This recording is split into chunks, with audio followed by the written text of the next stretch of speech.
800 square feet roof concrete போட போகிறீங்கன்னா இந்த வீடியோ உங்களுக்கானது தான். இந்த வீடியோவில் 800 ஸ்கொயர் ஃபீட்க்கு மெட்டீரியல் எவ்வளோ, லேபர் எவ்வளோங்கிறத டீட்டெயிலாக சொல்ல போகிறேன். ரூஃப் காங்கிரீட் போடுறதுக்கு அதுக்கு 5 கண்டிஷன்ஸை கரெக்டாக உங்கள் சைட்டில் ஃபாலோ பண்ணியிருக்கணும். ஃபஸ்ட்டு ஸ்லாபோட திக்னஸ் 5 இன்ச்சு இருக்கணும். பீமுடைய ரன்னிங் ஃபிட்டு 180 அடி இருக்கணும். பீமுடைய திக்னஸ் 1 அடி இருக்கணும். அண்ட் ரூஃபில் யூஸ் பண்ணியிருக்க rod 8 mm, 10 mm, 12 mm, 16 mm குள்ளே தான் இருக்கணும். அண்ட் காங்கிரீட்டுடைய மிக்ஸ் டிசைன் M20 தான் இருக்கணும். இந்த 5 கண்டிஷன்ஸ் ஃபாலோ பண்ணியிருந்தீங்கன்னா நான் சொல்லக்கூடிய எஸ்டிமேட் உங்களுக்கு கரெக்டாக இருக்கும். ஃபஸ்ட்டு நம்ம பார்க்க போகிறது சிமெண்ட். ஓவராலாக 70 மூட்டை இருக்குது. ஒரு மூட்டை 310 ரூபா கணக்கு பண்ணும்போது 21,700 சிமெண்ட்டுக்கு மட்டும் செலவாகுது. ஆவரேஜ் பண்ணோம்னா 22,000 ஆகும். ரெண்டாவது மணல். நம்ம சைட்டில் எம்சாண்ட் தான் யூஸ் பண்ணோம்.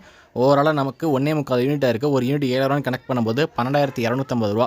ஆவரேஜ் பண்ணோம்னா 13,000 செலவாகுது. மூணாவது ஜல்லி. ஜல்லின்னு நம்ம பார்க்கும்போது முக்கால் ஜல்லி தான் பயன்படுத்தணும். ஓவராலாக நமக்கு 2.5 யூனிட் செலவாயிருக்கு. ஒரு யூனிட் 6,000 கணக்கு பண்ணும்போது 15,000 ஜல்லிக்கு மட்டும் செலவாகுது. அடுத்து ஸ்டீலு. ஸ்டீலுன்னு பார்க்கும்போது நம்ம 1100 கிலோக்கு செலவு பண்ணியிருக்கோம். ஒரு கிலோ வந்து 65 ரூபா கணக்கு பண்ணும்போது 71,500 ரூபா. So binding rod, cover black எல்லாம் சேர்த்தோம்னா 73,000 கம்பிக்கு மட்டும் செலவாகுது. அதுக்கு அடுத்து எலக்ட்ரிக்கல் ஒர்க்குன்னு பார்த்தோம்னா 6,000 செலவாகுது.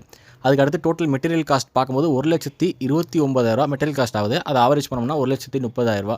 நெக்ஸ்ட் லேபர் காஸ்ட்னு பார்க்கும்போது மேசன் 5,000, காங்கிரீட் டீமுக்கு 13,000, எலக்ட்ரீஷியனுக்கு 5,000, சென்ட்ரிங்க்கு 65,000. டோட்டல் லேபர் பேமெண்ட் மட்டும் 88,000. மெட்டீரியல் அண்ட் லேபர் டோட்டலாக சேர்க்கும் போது 2,18,000. ஆவரேஜ் பண்ணோம்னா 2,20,000. இந்த 800 ஸ்கொயர் ஃபீட் ரூஃப் காங்கிரீட் போகிறதுக்கு நமக்கு செலவாயிருக்கு.